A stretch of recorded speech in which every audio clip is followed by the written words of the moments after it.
Hai qualche chiletto di troppo che vorresti eliminare ma non sai come fare? Hai provato in tutti i modi a cercare una dieta specifica per perdere peso ma non hai mai ottenuto nessun risultato benefico? Bene, con questo video vorrei aiutarti a trovare una soluzione, raccontandoti in prima persona le mie esperienze, ma innanzitutto mi sembra doveroso presentarmi. Ciao, sono Alberto Zippo e sono un cultore del benessere. Questo è il mio obiettivo quotidiano, da svariati anni ormai. Cercare di raggiungere il più possibile uno stato di salute ottimale. Facile a dirsi, penserai. Chi non vuole essere sempre in salute, sentirsi bene, in forma? Hai perfettamente ragione. Allora parliamone insieme e cerchiamo di migliorare insieme. Attraverso i social vorrei condividere con te le mie esperienze in questo campo, raccontando tutto il percorso che ho affrontato. Ora bando alle ciance, iniziamo!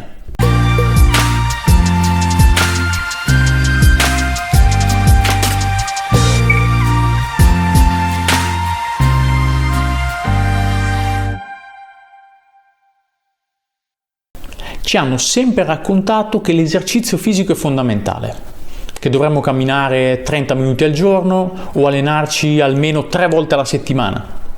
Tutto questo è vero, l'esercizio fisico è molto importante, ma il fattore principale da cui partire sempre per ottenere un primo miglioramento è l'alimentazione. È proprio dall'alimentazione che anni fa ho intrapreso un percorso di miglioramento che mi ha portato a migliorare tanti aspetti della mia vita. L'attività che svolgiamo con più frequenza nella nostra vita è respirare, la seconda è bere e la terza è mangiare, non è l'attività fisica. Quindi vorrei cercare di analizzare con te come sia possibile trarre giovamento dal cibo, rimanendo però in salute. Non parlerò assolutamente di quale dieta scegliere fra tutte quelle esistenti. Ognuno ha le proprie considerazioni a riguardo e io non sono qui per giudicare, poiché credo che sia un vegano che un onnivoro possiedano entrambi valide motivazioni per portare avanti la loro scelta alimentare. Ora cerchiamo di capire insieme come sia possibile perdere peso in modo sano ed equilibrato. Ti racconterò esperienze di vita vissuta per darti prova di quello che dico, capendo come una buona alimentazione possa davvero essere la base di una vita lunga e sana.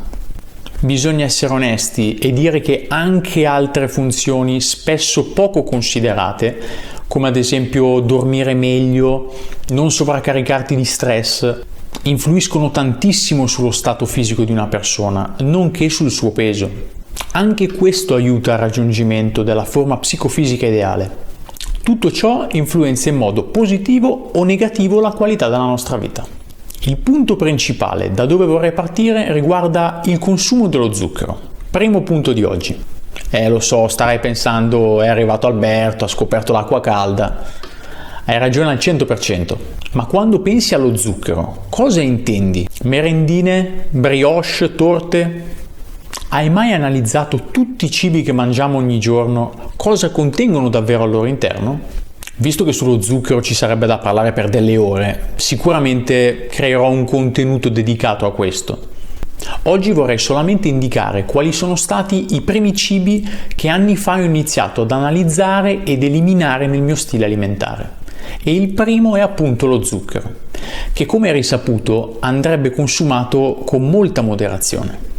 Navigando tra i vari siti di pubblicazioni mediche, PubMed in primis, puoi tranquillamente trovare studi che parlano di questo. E questo è quello che ho fatto io negli anni. Sono sempre andato a ricercare autonomamente attraverso studi pubblicati o libri e ho testato su di me gli effetti benefici e malefici dei vari alimenti, ascoltando il mio corpo. Potrei dirti che sin dalla prima depurazione dello zucchero, dove viene aggiunta la calce al succo zuccherino grezzo, fino alle successive fasi di lavorazione, l'aggiunta dell'anidride carbonica, di acidi, la cottura, lo zucchero che poi andiamo a ingerire, nel nostro corpo ovviamente, si va a snaturare e trasformare in qualcosa di dannoso per noi. Il prodotto finale, appunto, questa sostanza bianca cristallina che siamo abituati a vedere, non ha più nulla a che vedere con il succo ricco zuccherino di partenza e ci viene venduta semplicemente per dolcificare gli alimenti. Quello che però non analizziamo mai è il suo effetto droga. Tutti quanti siamo consapevoli che ci faccia ingrassare, ma non pensiamo mai alla dipendenza che ci può creare. Lo zucchero è accomunabile proprio a qualsiasi sostanza che crea dipendenza, come la nicotina, la cocaina per l'appunto, e anche i farmaci, che in inglese di fatti si chiamano drugs. Ora immagino che ti starai chiedendo, questo qua è pazzo a dire una cosa del genere. Come può paragonare un alimento ad una droga? Beh, proviamo a ragionarci insieme. Lo zucchero è una sostanza che crea dipendenza, agisce sul sistema nervoso e sul metabolismo. A livello intestinale provoca produzione di gas, tensione addominale, alterazione della flora batterica, però come accennavo prima farò un contenuto sicuramente sugli effetti dello zucchero. Nel frattempo possiamo accennare che qualsiasi alimento insospettabile, i succhi di frutta, i cereali del mattino, lo yogurt, gli snack che conosci benissimo, sono tutti pieni di zucchero in percentuale molto superiore a quella che metteresti in una semplice tazzina di caffè. Quante volte ti è capitato di aprire una confezione di biscotti volendone mangiarne magari uno o due e poi ritrovarti ad aver quasi finito il pacchetto? Ti capita lo stesso quando mangi un piatto di verdura? No, appunto perché il senso di sazietà e dipendenza che creano gli zuccheri è un effetto a cui non badiamo mai. Quindi pensiamoci bene quando facciamo la nostra classica merenda o la colazione all'italiana. Non dobbiamo pensare di poter rinunciare solo alle nostre bevande gasate o a una fetta di torta per riuscire a perdere peso. Lo zucchero si annida perfino all'interno di alcuni tipi di buste di insalata che vengono vendute nei supermercati. Ora però voglio portarti degli esempi concreti di quello che ho fatto io quotidianamente negli anni. Parliamo della classica tavoletta di cioccolato. Molte persone, come la mia ragazza, amano il cioccolato al latte, quello bello cremoso che si scioglie in bocca. Se volessimo iniziare a ridurre il quantitativo di zucchero nella nostra vita, potremmo proprio partire da questo semplice punto, dal passaggio dal cioccolato al latte a quello fondente. L'obiettivo finale sarebbe quello di mangiare un cioccolato fondente al 99% puro cacao, senza zuccheri, che è quello che faccio io. Sì, lo so, starei pensando, no, è immangiabile, questo qua è pazzo, è troppo amaro. Potresti iniziare gradualmente partendo da magari un 70%, arrivando ad un 80% in breve tempo, magari individuando, come ho fatto io in passato, delle tavolette di cioccolato con dello zucchero integrale al loro interno e non zucchero normale, bianco. Le vendono anche nei grossi supermercati tanto conosciuti. La prima volta che lo assaggerai probabilmente lo riterrai insopportabile. Perché è proprio così insopportabile? Torniamo al punto di partenza, perché siamo drogati. Eh sì, ci hanno drogato per anni e anni con cioccolato zuccherato, da tavolette a ovetti a creme nocciolate. Non siamo più in grado di riconoscere il cioccolato con la C maiuscola. Se pensi che la classica tavoletta di cioccolato è ricca di una sostanza, lo zucchero appunto, che è riconosciuta da tantissimi studi scientifici come cancerogena, il passaggio ad un cioccolato puro sarebbe già un ottimo step di partenza. Abbiamo anche poi la frutta secca, non intendo quella del cenone di Natale. Parlo di noci, mandorle, nocciole, anacardi, totalmente pure, né salate e né tostate. Questa merenda ti può dare davvero un senso di sazietà, evitando di mangiare alimenti dannosi come le merendine confezionate che di sicuro ti faranno ingrassare e ahimè anche ammalare. Io tutti i giorni mangio 4 o 5 noci e altrettante mandorle, a volte con aggiunta di pinoli o dei semi di zucca, sempre accompagnate con un pezzettino piccolo di cioccolato fondente.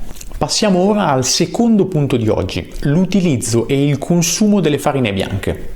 Questo è l'altro step che potresti provare ad affrontare per iniziare un valido cambiamento, il passaggio dall'acquisto di prodotti con farine bianche a quello con farine integrali. Pasta, pane, pizza, biscotti, riso, tutto. Le farine raffinate subiscono lo stesso processo di cui accennavamo poco fa riguardo lo zucchero, ovvero l'eliminazione di sostanze utili per il benessere del nostro corpo. Perché scegliere le farine integrali? Perché sono più ricche di vitamine, di fibre, sono meno snaturate e di conseguenza fanno meno danno al nostro corpo. Ti darò un pratico esempio su cosa faccio io quando scelgo un pacco di pasta, quando vado ad acquistarlo. Anche se nelle prossime puntate ti spiegherò che non sono proprio un amante delle farine in genere, per i miei motivi. Quando guardi l'etichetta sul retro della confezione, mai davanti, troverai tutte le informazioni necessarie per la tua scelta. Tendo sempre a selezionare un pacchetto di pasta con 12 o 13 grammi di proteine su 100 grammi di prodotto, fibre sui 6 o 7 e grassi su 1,5-2. Se la pasta poi è trafilata in bronzo ancora meglio. Se il tuo obiettivo non è solamente dimagrire, ma anche puntare alla salute, dovresti valutare anche la provenienza del grano della pasta. Cerca di prediligere sempre il grano italiano, perché il numero di pesticidi che puoi trovare all'interno del pacchetto è di gran lunga inferiore all'utilizzo di pesticidi di altre nazioni, soprattutto al di fuori dell'Europa. Il terzo e ultimo consiglio di oggi è limitare, se non eliminare totalmente, il consumo di alcol. Sì, lo so, può essere difficile, non per me perché sono astemio. Il punto chiave è che bere alcolici non è utile al tuo obiettivo sia di miglioramento di salute che di dimagrimento. Ok, si sente spesso dire che il classico bicchiere di vino rosso al pasto fa bene. Molti studi che io ho avuto modo di leggere però affermano il contrario. Il mio consiglio è semplicemente evita di abusare. Se riesci, prova ad eliminare totalmente o quasi del tutto l'alcol che bevi come birra, cocktail, magari inizialmente limitandoti al bicchiere di vino a tavola. Un po' come per quanto riguarda il cioccolato, fare degli step graduali. Il tuo benessere e la tua panzetta ne gioveranno sicuramente, puoi starne certo. Ci sono altri consigli che potrei darti, riguardano l'abuso dei cibi fritti, l'utilizzo di oli di cottura di bassissima qualità. Potremmo parlarne se ti va in un prossimo video, ma inizialmente prova semplicemente ad iniziare con questi primi step: lo zucchero, le farine bianche e l'alcol. Sperimenta come ho fatto io negli anni, ascolta il tuo corpo, ma soprattutto fidati di te stesso. Imparare ad alimentarsi correttamente è molto più semplice di quello che si possa pensare ed è anche divertente. Da anni ormai mi alimento ogni giorno con cibi diversi, senza mai stancarmi di una pietanza e privandomi semplicemente di prodotti che so che possano danneggiarmi. Si può fare il cambiamento, dipende tutto da te. Iniziando piano piano a piccoli passi. Tutto quello che ti ho raccontato a me ha portato miglioramenti incredibili a livello fisico, oltre che a un aumento di concentrazione, minor stanchezza, miglior qualità del sonno e altre cose che potrei elencare, ma per oggi ci fermiamo qui. Fammi sapere cosa ne pensi nei commenti. Se ti è piaciuto il video, aiutami a creare altri contenuti semplicemente iscrivendoti al canale, lasciando un bel like e condividendo solamente con le persone che sai che potrebbero essere interessate a questi argomenti. Spero di esserti stato d'aiuto e averti fatto venire voglia di approfondire questi argomenti. Ci vediamo al prossimo video.